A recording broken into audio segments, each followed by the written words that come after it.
Hello, Tigers. It is so great to have you all here today. My name is Dr. Mary Wardell-Ghirarduzzi, and I am so excited to share this time with one of the greatest heroes of the 20th and 21st centuries, Dolores Huerta. She is an icon not only in California, but she's an icon globally. And I want to tell you a little bit about her, but you saw all those luminaries, including President Obama and others that recognize who she is. And she's actually one of our own. Dolores Clara Fernandez Huerta, born April 10th, 1930, is an American labor leader and civil rights activist who, with Cesar Chavez, is a co-founder of the National Farm Workers Association, which later merged with the Agricultural Workers Organizing Committee to become the United Farm Workers. She attended college at the University of the Pacific, Stockton College, where she earned a provisional teaching credential.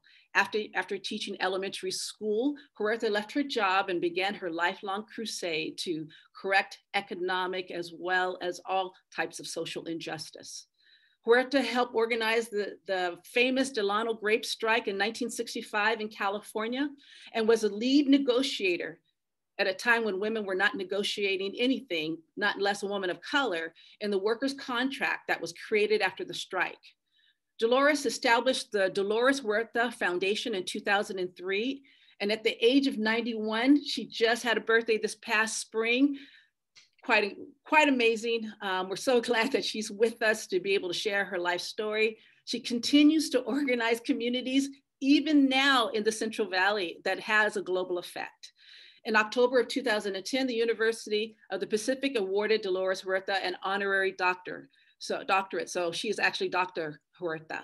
In addition, she's received numerous awards for her community service and advocacy for workers and immigrants' rights and women's rights, including the Eugene Debs Foundation Outstanding American Award, the United States Presidential Eleanor Roosevelt Award for Human Rights, and the highest award that a civilian can earn in the United States, the Presidential Medal of Freedom, which she was awarded by President Barack Obama.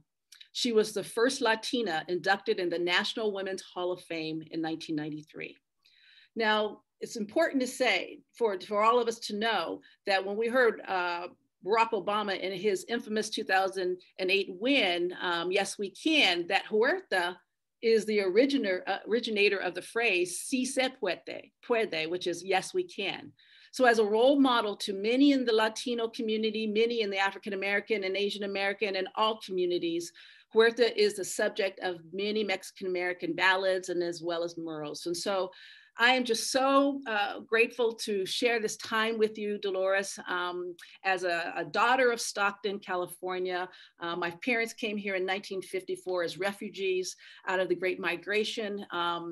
And I have followed your work, and you have been a role model of mine my entire life. And so to be here with you today with the Pacific community is one of the highlights of my life.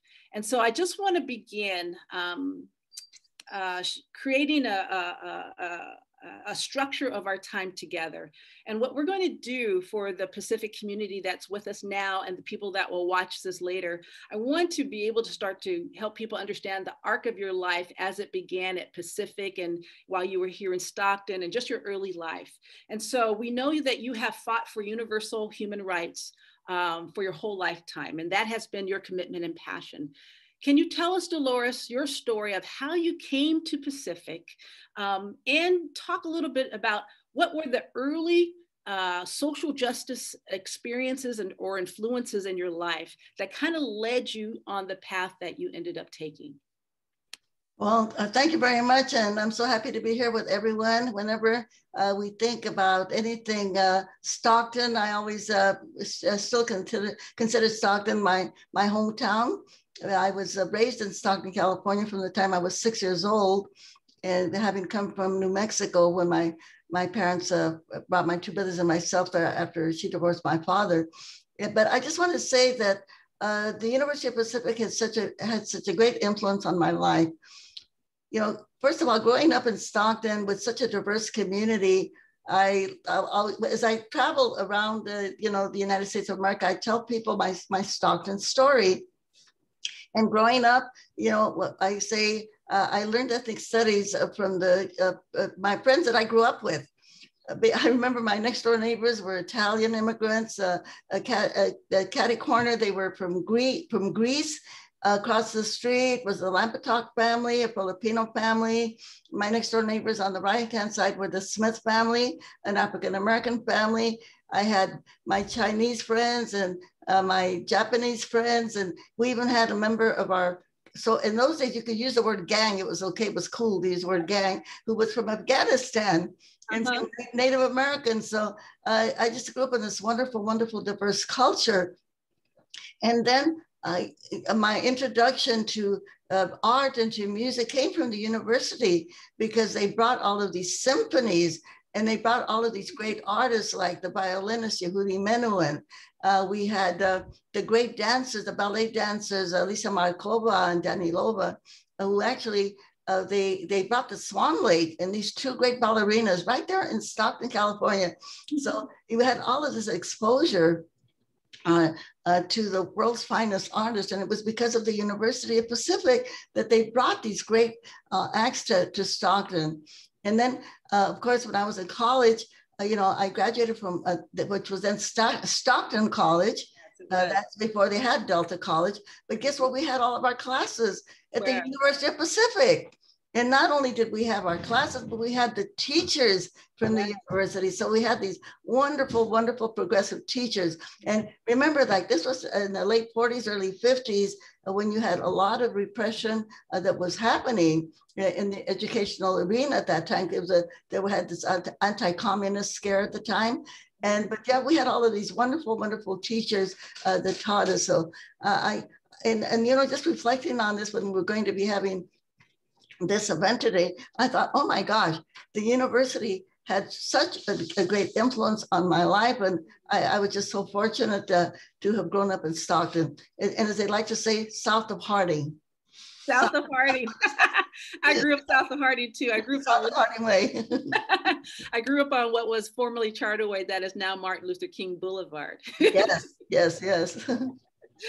So I want to talk a little bit about connecting that early history to your role as a labor and community organizer, okay? Because that is the legacy that you have left behind, a roadmap of how to do this work. Now, there's a famous quote that says, if you want to go fast, you go alone, but if you want to go farther, go together. And so you understood at a very early age, Dolores, that organizing people who were being marginalized in kind of this systemic ways of workers being marginalized was the way, or the ultimate way, to form what we call collective resistance to those systems of injustice. Tell us about your co-founding of the Agricultural Workers Association that fought for the economic improvement for the migrant farm workers, and then also talk about why did you target, why was it the farm workers out of all the various oppressed people? Why the farm workers? So talk about just the organizing itself, and how you knew that organizing was a method to fight oppression, but also why the migrant workers?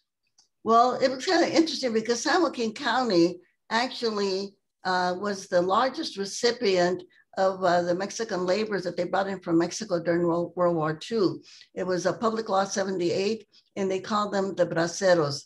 And many of the national figures that profited from the braceros were people like the Spanos family. I knew the Spanos family. My mother worked with Gus Spanos, who was their father, Alex Spanos' father. And they had like a little 12, maybe 10 stool lunch counter. But when they got the contract to feed the braceros, and the federal government would give them so much money for each worker every single day, they became fabulously wealthy, as we know. In fact, that they could even own a football team, the Chargers, okay? The Chargers. That's right. But these workers were being very abused, very much abused. And in fact, they had a lot of people could not visit these Mexican workers that they had brought in, and they were all housed at the fairgrounds there in Stockton. So working with this organization that we established in Stockton called the Community Service Organization, we fought against some of those policies that they had. And also, we went out to the fields to make sure that the farm workers were provided water. Of course, in those days, they didn't even have bathrooms, as you know, for the farm workers. Many of the workers were so mistreated. At the end of 2 weeks of work, they would get like a $15 check for the 2 weeks of work. Many of them were injured, they weren't taken care of. And so the community service organization, we would go out there and find those workers, and I would try to find places where they could stay, hotels that would put them up until they could settle their workers' compensation cases. And so Stockton was kind of the hub of that. And so that's why we started the Agricultural Workers Association to protect some of these Mexican farm workers. And yet at the same time, the local farm workers were being denied employment. They had all of these farm workers from Mexico. And so we did a big campaign to end what they called the Bracero program, Public Law 78, and we did end it. But one of the things that happened after that program ended, they literally legalized all of the ex-farm workers, those Bracero workers, they legalized them without any legislation. It's kind of interesting, people that are interested in history, when we were passing the amnesty program in 1986 in the US Congress, I told the Congress people over there, and by the way, Schumer, who is now the head of the Senate, was one of the people that helped us pass the amnesty bill in 1986. And I told them they legalized all of these farm workers from Mexico that they had brought in under this H-2A program. They legalized all of them without any legislation. So that was very helpful. And a lot of people got the legalization. And of course, so anyway, that was a very big push. But that's kind of how we got involved in working with that group of farm workers to begin with. And the community service organization was kind of the preceded the United Farm Workers. That's where Cesar Chavez and I first met. He was organizing up in the Oakland area, in the Fremont area, and of course we were organizing in Stockton. That was a long answer to your question. Oh, good. No, important historical background. You gave actually a lot of historical context. I think William Faulkner had said the past is always with us. It's present with us at all times, and it's important for people to understand that some of the issues that we see in current day actually is all within a historical context. And if you don't know the historical context, then you actually don't know how to address and solve the issues that are in front of you today. And so I want to continue with this organizing piece, because you have always believed in what I call people power. And this ability for people who are marginalized to have what is known as self-determination. You know, all communities of color, ultimately what they want is to be able to determine their own future. And that cannot be suppressed by these systems of inequity and policies that are inequitable, such as, you know, not being able to have the human dignity of having, you know, clean water, being able to have restrooms, and all those basic things that we know as basic human rights. How can people start a movement? And what are the elements for movement making? Because at this particular point, if anybody can teach a master class on starting a movement, you can do that, Dolores. How do people start a movement? Well, I think we have seen these movements that have been started before our very eyes, with the Black Lives Matter movement, with the Me Too movement that the women have started. And it's been done very, very rapidly. But it's been done in today's world, because people have all these mobile devices that they have, you know, your cell phone, you have the Facebook, Instagram, TikTok, you have all of these devices that can mobilize them. And I'm going to use the word mobilize, which is very different from organizing. So you can mobilize a lot of people very quickly around an issue. But of course, when people get mobilized, it's because they already are informed, they know what the issue is about, and so they're ready to march or take any action. Organizing the way that we had to do it back in the day and the way we still have to do it today is when you really have to sit down with people so that they can understand what the problem is. And this is the way that we organize the farm workers. So when Cesar and I decided to start the union, and I have to include his wife, Helen Chavez, because she was the one that was out there supporting Cesar to be able to do this work. And actually working out there in the fields to support their 8 children while we were organizing. She brought in the money to keep the family fed. But so what we had to do is we had to meet in people's homes, a family at a time, 6 people, 8 people at a time, building very, very gradually. Number one, we had to explain to the workers, this is why this situation exists. This is how we can change it. And then we had to convince them that they had to commit to make the change. The one thing that we do with that grassroots organizing, and we do this today with the Dolores Huerta Foundation, you mentioned the word people power, yes, but they have to understand, yeah, they have the power, but if they do not commit to put some of their time and some of their own resources to build an organization, it's not going to happen. Yeah. Nothing is going to change. The one thing that they have to know, no one from the outside is going to come and do this for you. You have to do it for yourselves. And that's where the power comes from. And once people understand that, it's almost miraculous, because then they know that they have a voice, that with their efforts that they do, and even if they don't have a high school education or a college education, that they have the power to make the changes. And so that is the element. And we learned this, of course, from our mentor and teacher, Fred Ross Sr., who, by the way, was an Anglo. And I always like to say that Fred Ross is the Anglo godfather of the Chicano movement. He's an ally. I think he was more than an ally, because he trained us and he trained so many, many organizers to do great work, including the fellow who started the welfare rights movement. I think his name was George. Yeah, he trained him. He trained a lot of great organizers. And a lot of people don't know his name because he was such a great organizer. Wow. But there's a book that has been written about him called The Social Arsonist, Fred Ross Sr. I recommend the book to folks out there that are interested in organizing. Great. We're going to put that in the chat. If Chris and the team can grab that title and put it in the chat, I want to make sure that everybody gets that information. Mm-hmm. Dolores, I think that it would be remiss of me as a woman of color not to talk about the intersectional parts of your identity as a leader, and talk about how you have been able to navigate and negotiate at the intersection of race and gender as a Latina, as a feminist, as a globally recognized leader, dealing with sexism at a time. I mean, you've paved the road for me as I try to pave it for others, right?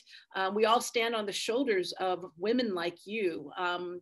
What would you say to help the young women that are coming behind us, and even the ones that are in the pipeline right now, particularly Latinas, young women of color, basically anyone who wants to make a difference in the world, and the messages that they've seen or heard would suggest that they do otherwise? Well, first of all, I think that we have to teach our young women, and I think a lot of them know this, but that they can speak for themselves, that nobody should get in their way in terms of what they want to do, that they should never be afraid to take leadership. I always like to say to women when I speak to them, young women especially, if there's a job that you aspire to, or some opportunity that you would like to take, a position, don't feel that you don't have enough education, or that you're not ready to take that job. Just do it like the guys do, pretend, okay? And learn on the job.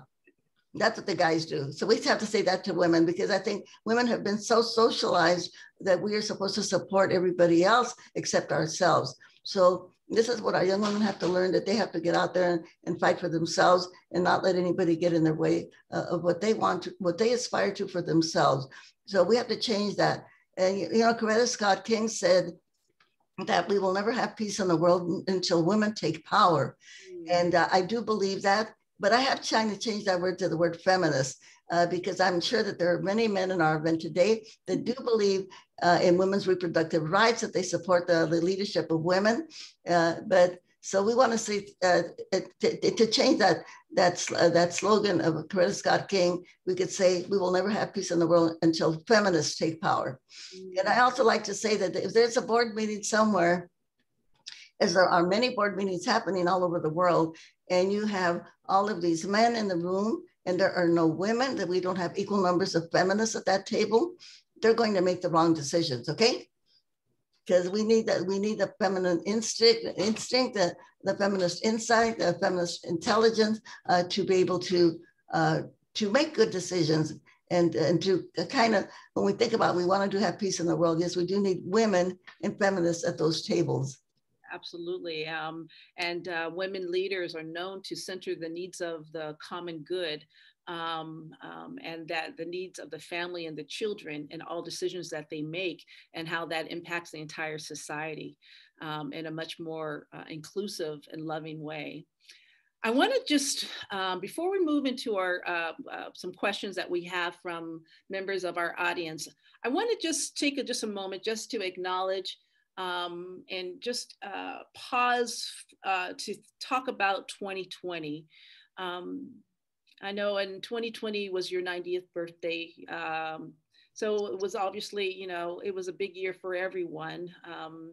The year that exposed great disparities that you and many that are already been doing this work for decades were keenly aware of, but now we have in the general public, in the kind of the public discourse, seems like everyone is finally caught up, if you will, or catching up in some cases to the disparities that have always been present in our country. Deep systemic racism,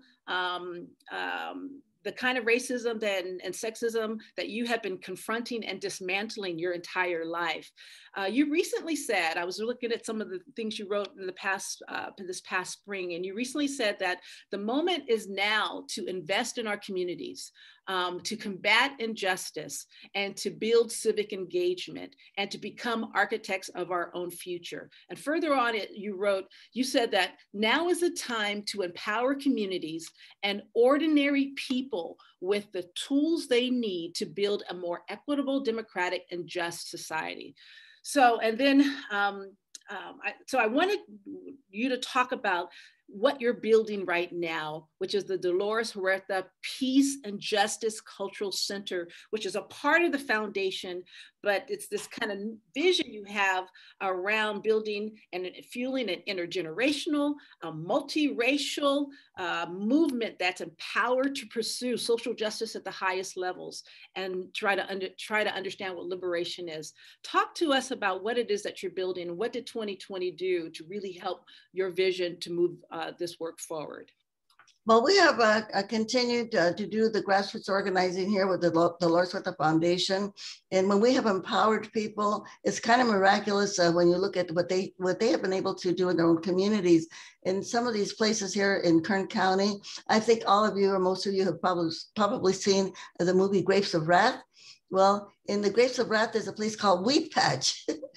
That's where the Grapes of Wrath was actually filmed. That community is still there.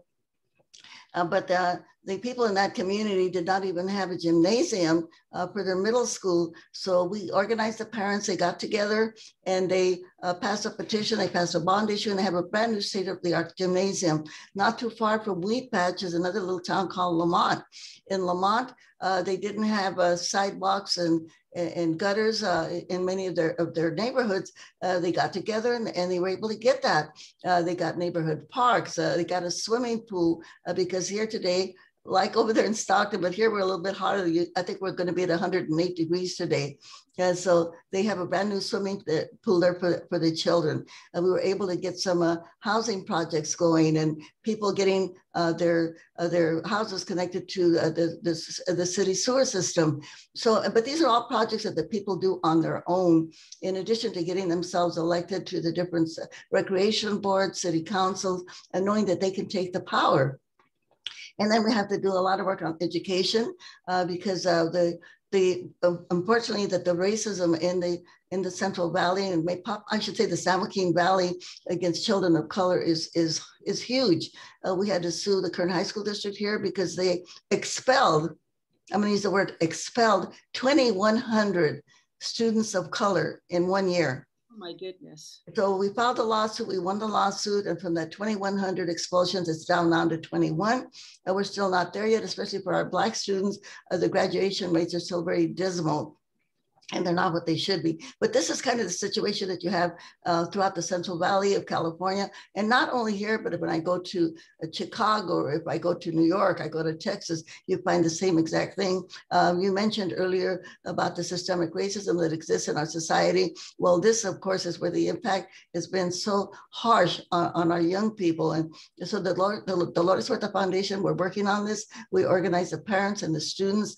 They go to the school board meetings, they take part of the LCAP process, and over 50% of the recommendations that they have made have been accepted by the different school districts. And so as we expand our organizing, by the way, right now we're working in Kern, Tulare, and Fresno counties, and also in the Antelope Valley in the high desert.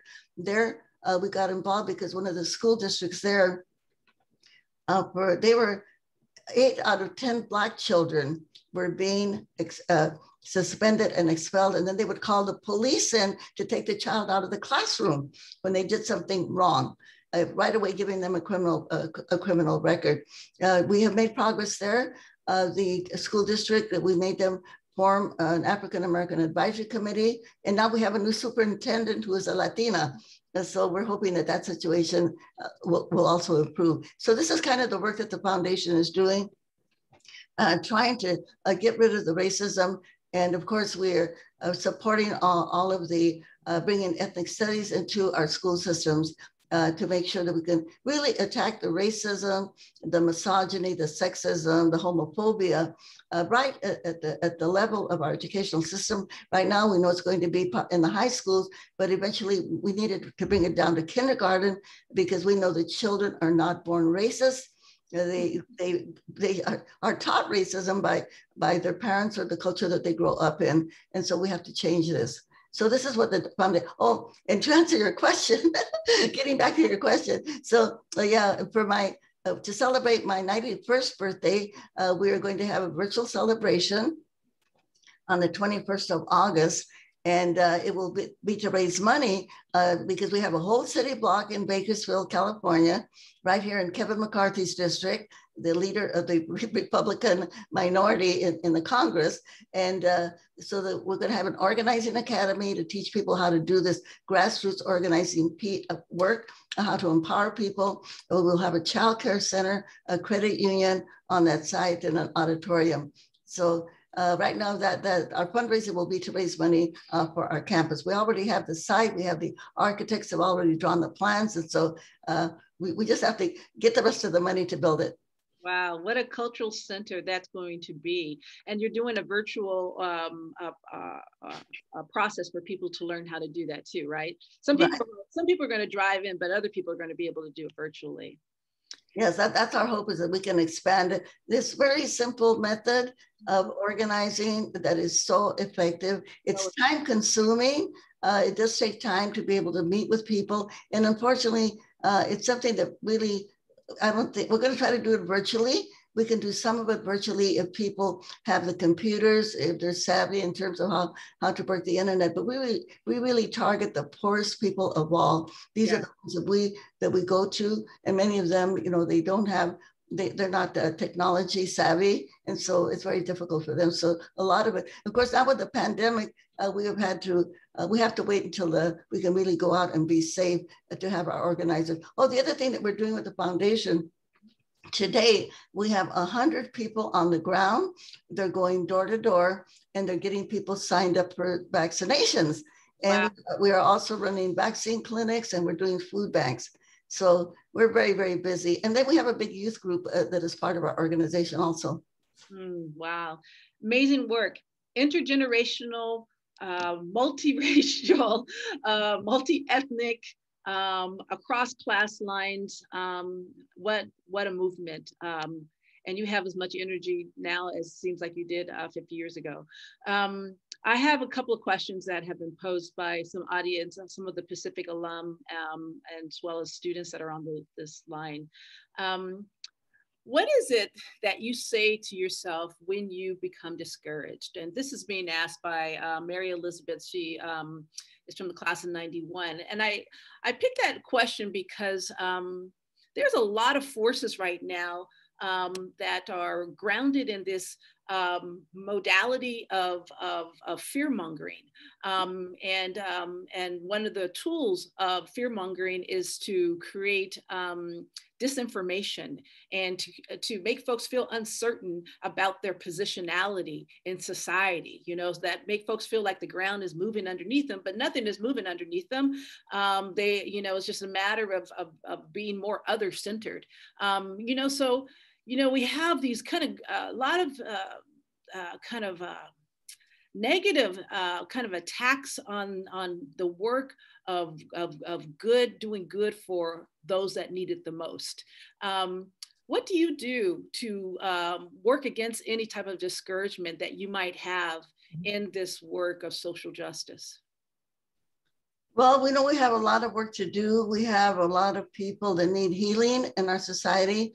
Dr. Martin Luther King Jr., Reverend Martin Luther King Jr. said that racism is a sickness. And so I see the work that we're doing, and this is what we say to our organizers, that we have to be the healers. We have to go out there into the community and spread a lot of love to counter all of the hate that's and misinformation that you referred to that is coming into our communities. And so I never get discouraged. That may not sound like it's true, because with all of my long experience that I've had working with the union and even working with our foundation, and back there in the day with the community service organization, even when bad things happen or you have people that are opposing you, you can always learn from them. You know, the path to justice is a very long path, and people get in your way. And even from your opponents, the people that are standing in your way, they also teach you lessons of how to overcome those challenges and how to overcome that opposition. So I just see all of organizing as a learning experience, and it's also very exciting. So I personally never get discouraged, because I know that we're going to make it. But I just want to say, especially to all of the academics that are in our event, the educational system it has to be the foundation of the changes that we want to see. Yes. Franklin Delano Roosevelt during World War II, when they were trying to take money out of the educational system and out of the library system to pay for the war, he said no. He said, we will not take one dime out of our libraries. We will not take one dime out of our educational system, because education is the soul of our country.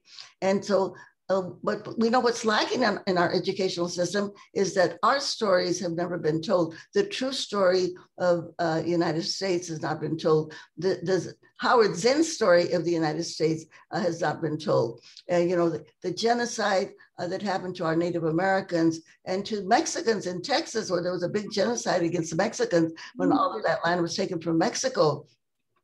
You know, again, with the contributions of the slaves that were brought to America, how they built the White House, they built the Congress, they built so many of the infrastructure that we have in the United States, and yet we know that discrimination continues. So these are the things that we have to learn, and the children have to learn, so that we should no longer produce in the United States of America any neo-Nazis or white supremacists. That, I think, has got to be our mission and our challenge. And the educators, you have got to be in the forefront to make this happen. Yes. So Dolores, we're getting closer to the end of our time, and I want to make sure that you're able to give a response. You know, when I start working officially at Pacific and just next week, July 1st.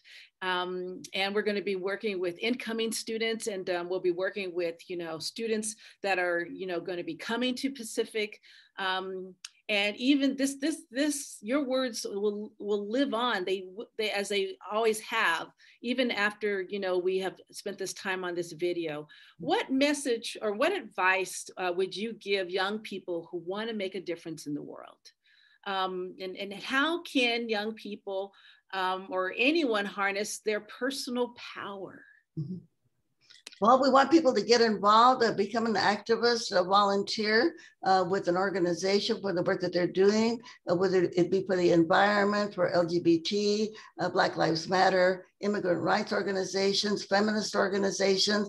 There's no lack of work. Environmental organizations, we have so much work to do against global warming and the climate deniers out there. So we have we have to become the missionaries that are going out there, organizing other people, talking to them.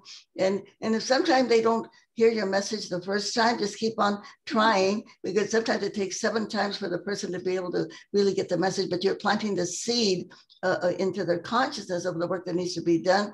Volunteer for a political campaign.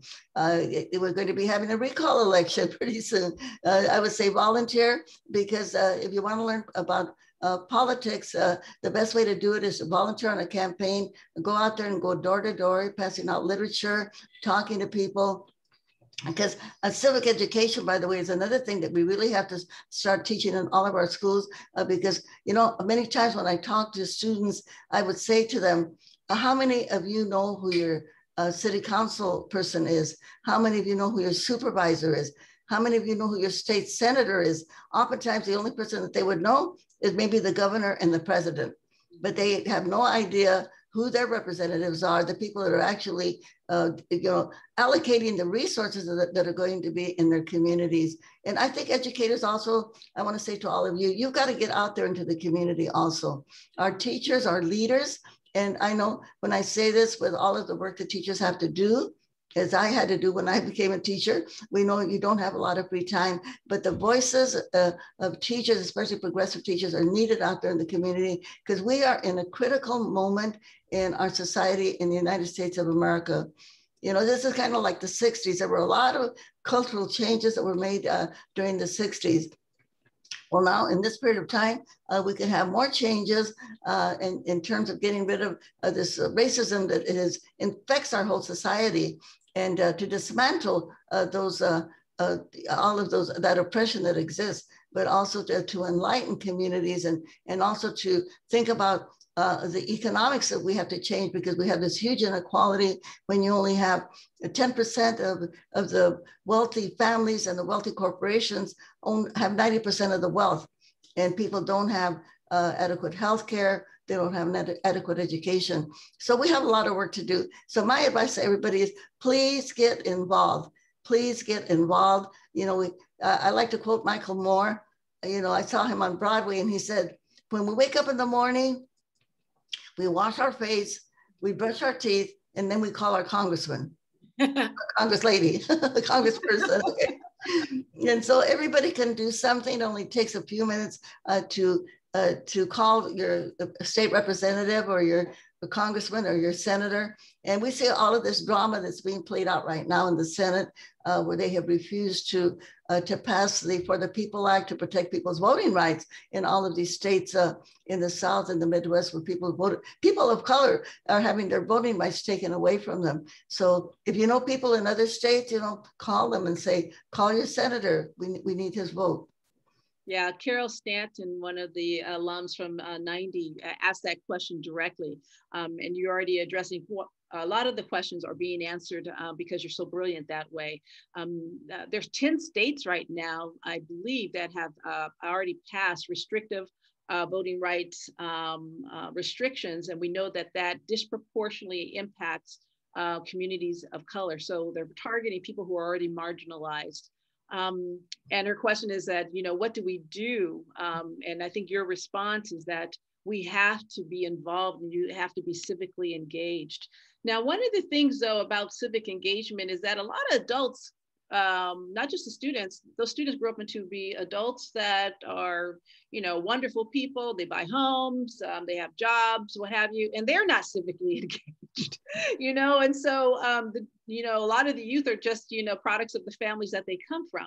How do we help kind of this kind of absentee citizenship that has become pervasive in all kinds of communities across all kinds of class lines, actually, and across racial lines as well?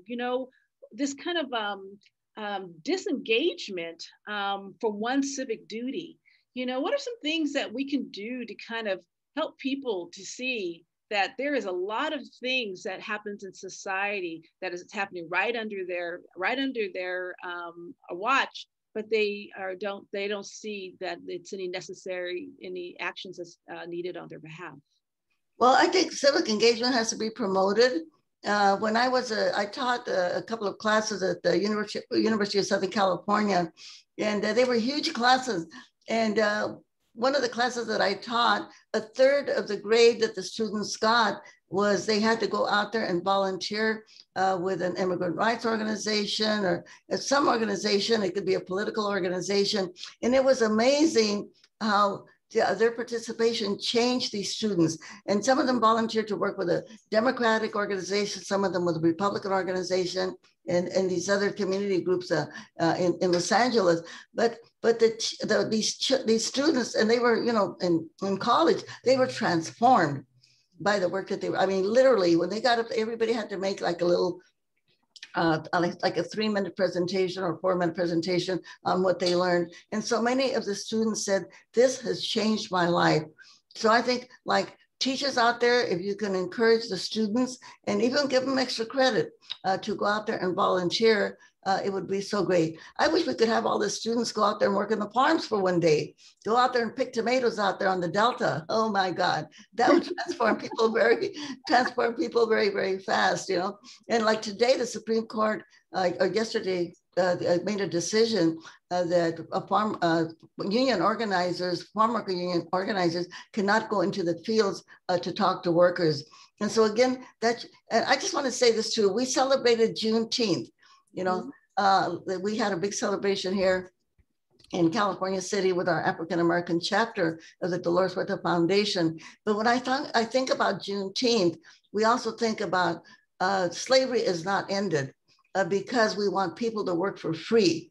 In the fast food places like Taco Bell and McDonald's and places like that, farm workers often where they don't have a union, they're expected to give their labor and their energy. And so many of our home care workers, our child care workers, our hospitality workers, they are not getting a living wage. And when we talk about $15 an hour minimum wage, our minimum wage, had it kept up with the cost of living, would be $30 an hour, not $15 an hour. And so, thinking about workers and workers' organizations and how workers have to be treated and that they have to be respected, that has got to be, again, another fundamental right that workers have in our United States of America. We've got to get rid of this idea of the people that are very privileged and people that are not. And then we have to fight for free healthcare for everyone, like they have in Scandinavia, in Europe, and like they have in countries in Latin America, including Cuba. And I don't know if anybody has gone from University of Pacific, a delegation has gone to Cuba, but if you haven't done that, please do that. Because when you get there, what do you see? Free healthcare for every single person in Cuba, free education for everybody in Cuba. And guess what? No commercials. Wow. Well, before we move on to our final questions, I just want to Danielle Marti has, from class of 2016, has posed several interesting questions. And one of them I think is really important because there's so many pressing issues, Dolores. We know that there's multiple needs in our communities. And Danielle says that, there's 5 alarm issues that need our attention and reforms. We have immigration issues, we have environmental justice issues, we have racism and incarceration, et cetera. And I would say racism is the through line to all of those. What do you think is the most important issue, if there's anything that's most important for individuals to think about, people that are on this virtual meeting or who will watch it later? They may say, Dolores, there's just so much that I could do. What do you advise them to do with the issues that lay bare that need to be dealt with, and for them to use their unique gifts and talents and abilities? What do you say to them? Yeah, well, the Dolores Huerta Foundation, we are a multi-issue organization. And the way that we can help on these different issues is, number one, kind of be informed of the kind of legislation that is being introduced in Sacramento or in Washington, D.C. And as I said before, it only takes a few minutes to send an email to your congressman or your senator to say, please vote. Oh, I'll mention equal rights amendment for women. You know, right now it's in the U.S. Senate. And if it is passed, women, we will finally have it into the Constitution of the United States that women and men are equal. That means like equal pay, you know, and a lot of people think, oh, we already had that. No, we don't have it, but it's one of the things that's pending in the U.S. Senate right now. So that we can do it, you know, keep fighting for women's reproductive rights, and also educating other people when it comes to women's right to abortion, and also someone's right to marry somebody of their own sex. I always like to quote Benito Juarez, who was the president of Mexico after they got their independence from Spain. And he said, he had a really strong saying, respecting other people's rights is peace, okay? And so respecting a woman's right to abortion is peace. Respecting someone's right to marry someone of their own sex, that is peace, okay? We respect other people's rights. So we can have those conversations, and I think that's helping people that don't understand that, to explain that to them, and not to be afraid to bring up those conversations, because then we are, you know, again, taking a step there to enlighten people of why they should not be homophobic, or they should not be, as they say, pro-life, which is really like anti-women, right? And the other thing too, on the environment, I think that's something each one of us can do every day in terms of thinking, what can we do to make our environmental footprint smaller? I kind of think about that. How much water am I wasting? I stopped watering my lawn because we now have a drought in California. And so I stopped watering my lawn about a month ago. And I think things like that, there's things that we can do. And again, we're going to be having a big piece of legislation next year to ask the Governor Newsom to come out a lot stronger in terms of the Green New Deal. And this is a way that we can help by contacting our local legislator, Susan Eggman, whom I love, who's a senator, but she voted against the fracking bill that was just recently came before her committee. And we don't know why she did that. We're going to talk to her and see if we can get her to change her mind, because we know that we do have to change from fossil fuels to green energy if we're going to be able to stop global warming. So a lot of this, because one thing we have to say to all the activists out there and the people that do the demonstrating, and God bless them for what they've done, but remember this, protests and marches are necessary to get the message out, to organize people, but we have to put things into a statute. They have to be put into a law so that law can be implemented, it can be enforced, and people can be held accountable. So I think this is a way that we can help on the different issues, is by supporting the legislation that is trying to make some of the progressive changes that we need, including funding of the police. You know, I mean, unfortunately, and by the way, I used to be a deputy sheriff in Stockton, okay? Wow, I didn't know that. I thought I had your bio down pretty good. I did not. So that was one of my jobs that I had. And it was really, really, really tragic when I could see all of the young people that I grew up with that unfortunately had been recruited to use drugs. You know, it was really, really sad. But anyway, we know that right now we don't have a police force. We have police armies. They're militarized, and we know that that's got to change. So, you know, there's a lot of issues, but one of the things that we can, the ways that we can support all of these issues is just by keeping track of what's happening in Sacramento and what's happening in Washington, D.C., and lend our voices. And then if you have a Pride March out there, join the march, you know. Right now, we're also supporting a bill in Sacramento to get health care for everybody. Take out the middle people. You know, we want single payer, we want Medicare for everybody. These are things that we can do. And that's a way that we can become activists, by engaging politically, electing progressive people to our state legislature and to our school boards, to our city councils, to the board of supervisors, so that they can pass the laws that we need. And we have to support them and advocate on their behalf also. Wow. I think there's just so much there. I can unpack so much in that response, Dolores.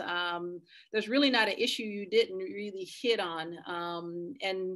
And also you're very prescriptive, meaning that you know how to step by step guide people on what they need to do. So anyone that is really listening to this, you're instructing them on not only what the issue is, but what the multiple solutions that one can have to address kind of the systemic inequities throughout society.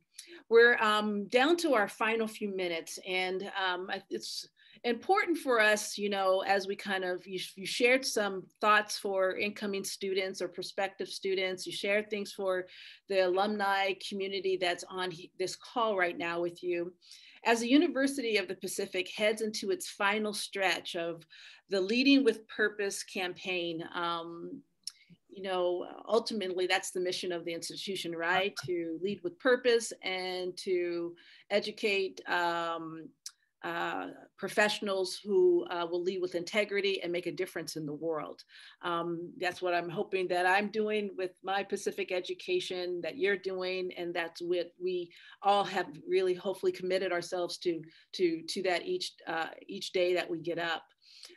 It is important now more than ever, though, for us to remember, you know, that this mission is at high stakes. And to remind us that this idea of leading with purpose is really what guides us and really what, in many ways, defines a Pacific education. In one sentence, Dolores, can you tell us, what is your purpose? I want to respond first to what you mentioned about the purpose of the university. And I often think about this, that Stockton is so uniquely placed because it's an agricultural community, but you're only 45 miles from the state capital. You're only 1 hour and a half maybe from San Francisco. We've got this wonderful, the beautiful delta there, the rivers that surround Stockton. So this is such a unique place in the universe. And the other thing is that people don't talk about this that often, but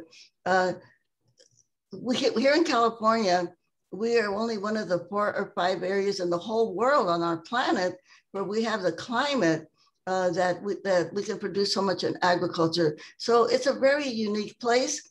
I think the University of Pacific is a very unique place, and it can offer so much to the whole state of California and as a model for the whole United States of America. And so I just want to congratulate you all for being there. In terms of my purpose is to, as long as I have the good Lord gives me energy and health, that I just want to organize as many people as I can so that we can bring justice to our world. And I know that we can do that. And the people are the ones that can make that happen once we just enlighten them, inform them, and organize them. And so my purpose is to contact as many people as I can, organize as many people as I can, build as much organization as possible, because when it comes right down to it, what we are doing is teaching people democracy 101, believing in the people and that the people can govern themselves, but they have to learn how to do it. There was a great educator from Spain who said, Jose Ortega y Gasset is his name. And he said, if the citizens of a country are not educated, then the powerful, the corrupt, and the greedy will rule. And I think that's where we're at in the United States of America. So we hope that we can organize as many people, organize as many people to become organizers, and to teach people that they have power and that they can bring, we can create a just society. We can make it happen. Si se puede, we can make it happen. Si se puede. Dolores Huerta, you are arguably the greatest community organizer that this country has ever seen. I know that there's been other important figures, but oftentimes women, and particularly women of color, are not recognized. I mean, Fannie Lou Hamer was so critical to the civil rights movement. There's so many names of women who have been left out or left behind, and fortunately, we're learning more about them. But you're a living witness to that legacy. meaning that what happened 50, 60 years ago, you're able to say what's happening today in 2020 and 2021 is actually not that new. It's just an innovation of how systemic racism works, but it's the same old, same old. And so it's so important for us to have you here today. And it is such a gift to the University of the Pacific that you are one of our great alumnus. And thank you so much for being here with us. Your words are actually very timely. They're very innovative. They're very relevant. We're going to take, pieces of this and use it in the classroom, make sure that students understand where the opportunities and the duties that they have in their educational development. And we're just going to follow you as a master teacher. As a matter of fact, you should come to Pacific. I guess you're doing all your teaching to the foundation, but you really should have a master class on this. Oh, thank you. I would love that. And by the way, I'm glad you mentioned Fannie Lou Hamer, because I met Fannie Lou, was with her several times, and was able to hold her hand and sing her song, This Little Light of Mine. Yeah. And I think this is what the university does. This is what education does.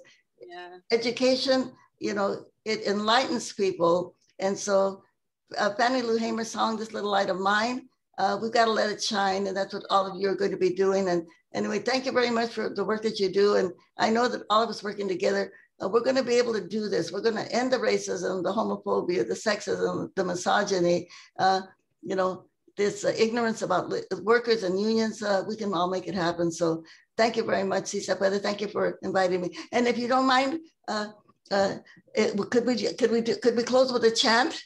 Yes, let's do it. You lead us and I'll follow with you. All right, good. Okay, this is my chant, okay? I'm going to ask all of you the question and I want you to respond. And the question is, who's got the power? I want you to say, we've got the power. And then I'm going to say, what kind of power? I want you to say, people power, okay? Can we do that? Yeah, hold on. Chris, unmute everyone.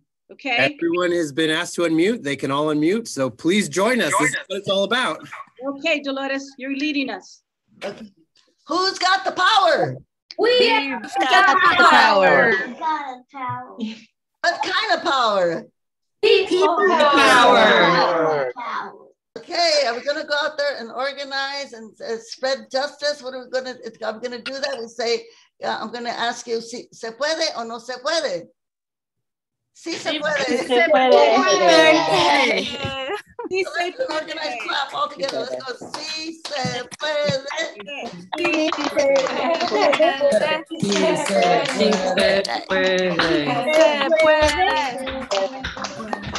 Sí se puede. Gracias. Thank you so much. Thank you so much.